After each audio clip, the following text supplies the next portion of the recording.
Power sector के अंदर एक ऐसा स्टॉक्स जो इरेडा जैसा है, पर इस कंपनी को इरेडा जैसे वैल्यूएशन नहीं मिल रहे, और देखा जाए तो ये कंपनी अब ब्रेकआउट के लिए तैयार है, और ये कंपनी अपने पिछले 6 महीने के जो हाई है उससे भी अभी नीचे कामकाज कर रही है, यानी कि वैल्यूएशन वाइज भी इस कंपनी के अंदर काफ़ी गैप है। और यहाँ से अभी इस कंपनी के अंदर उस तरीके की तेज़ी नहीं देखने को मिली है जिस तरीके की तेज़ी इरेडा के अंदर रही है। क्योंकि इरेडा का स्टॉक देखा जाए तो हमने 1 जुलाई को अपने वीडियो में कवर किया था, जब हमने आपको 5 स्टॉक बताए थे बजट को लेकर, और उसमें मैंने आपसे जो कहा था एक बार आप सुनिए, जो आपको नियर टर्म में बड़ी तेजी दिखा सकता है। ये स्टॉक करंट लेवल से भी आपको 20 से 30% की तेजी इस महीने के अंदर कभी भी दिखा सकता है। इस तरीके का उस समय हमने इरेडा को लेकर एक ही बात कही थी, ये कंपनी जो है बिगेस्ट बेनिफिशियरी दिखाई देता है,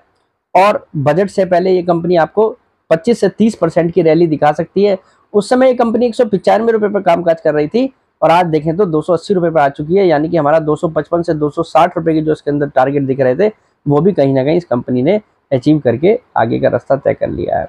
अब जो मैं आज आपके साथ जो कंपनी बात करने जा रहा हूँ वो भी पावर सेक्टर के अंदर कामकाज करने वाली एक सरकारी कंपनी है।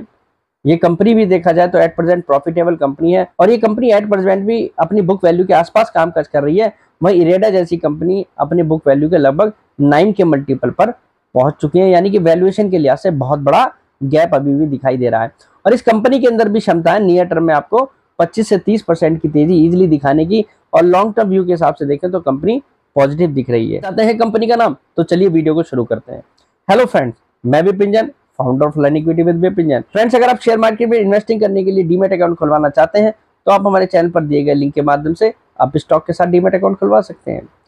पावर सेक्टर की कंपनियां एक अलग ही मूड में दिखाई दे रही हैं, और पावर सेक्टर को फाइनेंस करने वाली कंपनियों में तो चौतरफा तेजी दिखाई दे रही है, चाहे पावर फाइनेंस कॉर्पोरेशन हो, चाहे आरईसी हो, और चाहे इरेडा जैसी कंपनी हो। भरपूर तेजी इनके अंदर इस समय दिखाई दे रही है, क्योंकि इनको सबसे बड़ा फायदा हो रहा है पावर सेक्टर के कैपेक्स का, और बजट के अंदर सबको उम्मीदें हैं कि पावर सेक्टर को लेकर बिग अनाउंसमेंट आएंगे, और उस अनाउंसमेंट में इन कंपनियों को फायदा होगा। और सबसे ज्यादा तो बाजार को ये लगता है कि कहीं ना कहीं गवर्नमेंट जो है पावर सेक्टर की कंपनी को सस्ता लोन मुहैया करा सकती है, जिस तरीके से हुडको जैसी कंपनियों के लिए घोषणा हुई है, तो उसमें इन कंपनियों को फायदा होगा। और ये कहीं ना कहीं बहुत बड़ा रीजन है कि बिजनेस में ग्रोथ और साथ ही साथ आने वाले समय में प्रॉफिट की ग्रोथ, दोनों ही कारण इस समय कंपनियों की तरफ इन्वेस्टर्स को अट्रैक्ट कर रहे हैं।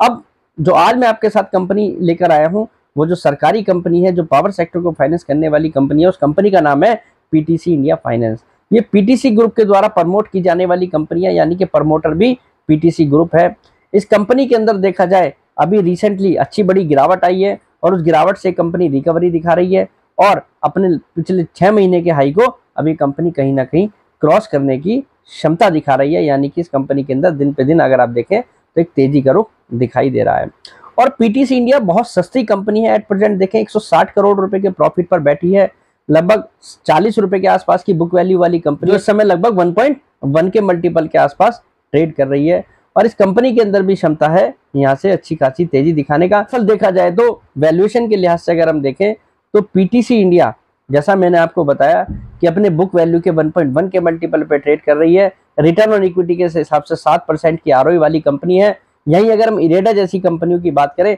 तो 17% की आरओई वाली कंपनी लगभग अपने बुक वैल्यू के 9 के मल्टीपल पे ट्रेड कर रही है, यानी कि इरेडा जो है 32 रुपीज की बुक वैल्यू वाली कंपनी है, यानी कि वैल्यूएशन के लिहाज से बहुत बड़ा गैप है। 7% की आरओई वाली कंपनी 1.1 के मल्टीपल पर, और यहाँ पर 17% आरओई वाली कंपनी जो है 9 के मल्टीपल पर। तो ये तो आपको सीधा सीधा दिखाई दे रहा है कि बहुत बड़ा गैप है। पर सच बात ये भी है कि पीटीसी इंडिया फाइनेंस के अंदर कहीं ना कहीं मैनेजमेंट को लेकर पास्ट में इशू रहे हैं जो अब दूर होते दिखते हैं, और उसमें काफी कुछ यहाँ पर जो है चेंज हुआ है। पास्ट में अगर देखें सेबी के द्वारा भी काफी कुछ रेस्ट्रिक्शंस पिछले मैनेजमेंट पे लगाई गई है, और इस कंपनी को अब कहीं ना कहीं नए एमडी और सीईओ की भी तलाश है जो इस कंपनी की यहाँ पर फर्दर रीरेटिंग करा सकता है। बात करें कंपनी के फोकस की, तो ये कंपनी ई मोबिलिटी पर भी फोकस कर रही है, रिन्यूएबल एनर्जी सेक्टर पर भी फोकस कर रही है, वाटर ट्रीटमेंट प्लांट्स पर भी फोकस कर रही है, यानी कि जो इस समय बाजार के फ्लेवर है, इवन रेलवे सेक्टर पर जो है उस पर भी इस कंपनी का फोकस है। कहीं ना कहीं कंपनी जो है बड़े कैपेक्स पर भी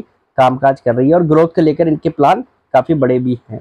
और फिर एक चीज और आप देखिए कंपनी के अंदर, ये कंपनी एट प्रेजेंट देखें तो लगभग 5500 करोड़ रुपए की एसेट्स कवर करती है, यानी कि 5500 करोड़ रुपए की एसेट्स इस कंपनी के पास दिखाई दे रही है। और वहीं ये कंपनी अगर देखें तो 3300 करोड़ रुपए के आसपास की मार्केट कैप एंजॉय कर रही है, यानी कि इसने कंपनी ने अपनी एसेट्स को भी यहाँ पर डिस्काउंट नहीं किया है अपनी मार्केट कैप के अंदर, जबकि इरेडा जैसी कंपनियां जो हैं अपने फुल्ली एसेट्स को डिस्काउंट कर चुकी हैं। तो देखा जाए तो वैल्यूएशन के लिहाज से पीटीसी इंडिया फाइनेंस सस्ती है, और इस कंपनी के अंदर जो खामियां रही हैं वो पास्ट में कहीं ना कहीं इस समय इसमें डिस्काउंट हो चुकी है, यानी कि नया झटका अब इस कंपनी के अंदर आपको आने वाले समय में दिखे, इसके बहुत कम चांस यहाँ पर दिखाई दे रहे हैं। और बात यहाँ पर अगर देखने वाली ये भी है कि अगर इस कंपनी को इरेडा जैसे वैल्यूएशन भी ना मिले, इस कंपनी को एटलीस्ट अपने आरओई के 1/4 भी वैल्यूएशन मिल जाए, तो भी ये कंपनी जो है यहाँ से अपने बुक वैल्यू के 1.75 के मल्टीपल पर होनी चाहिए, और उस कंडीशन में इस कंपनी का टारगेट 70 रुपए का निकल कर आता है, यानी कि 50 रुपए वाली कंपनी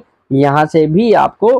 40% तक की तेजी आराम से दिखा सकती है अपने फाइनेंशियल्स फंडामेंटल्स के आधार पर। और बजट से पहले जो पावर सेक्टर की तेजी है उसमें कंपनी भी यहाँ पर जो है अच्छा खासा रोल प्ले करती दिख रही है, क्योंकि इस कंपनी के अंदर कई दिनों से आप देखें तो तेजी आ रही है, और वो तेजी अब मुझे लगता है बड़ी तेजी में कन्वर्ट हो सकती है। जिस तरीके की तेजी इरेडा, आरईसी, पीएफसी के अंदर देखी गई है, वो कहीं ना कहीं आपको पीटीसी इंडिया फाइनेंस के अंदर भी देखने को मिल सकती है। यानी कि जिन लोगों ने इस कंपनी को पिछले 6-7 महीने से लिया है और वो परेशान हो रहे थे, अब उनको परेशान होने की जरूरत नहीं है। मुझे लगता है इस कंपनी के अंदर अब तेजी के दिन वापस लौटते दिख रहे हैं, और पावर सेक्टर की तेजी में कंपनी भी पार्टिसिपेट करती दिख रही है। जिस तरीके की तेजी अब पावर सेक्टर के अंदर रही है, वैसी तेजी आपको इस कंपनी के अंदर भी नियर टर्म में देखने को मिल सकती है। तो आज के लिए इतना ही, कल फिर मुलाकात करेंगे एक नई वीडियो के साथ। फिलहाल के लिए नमस्कार।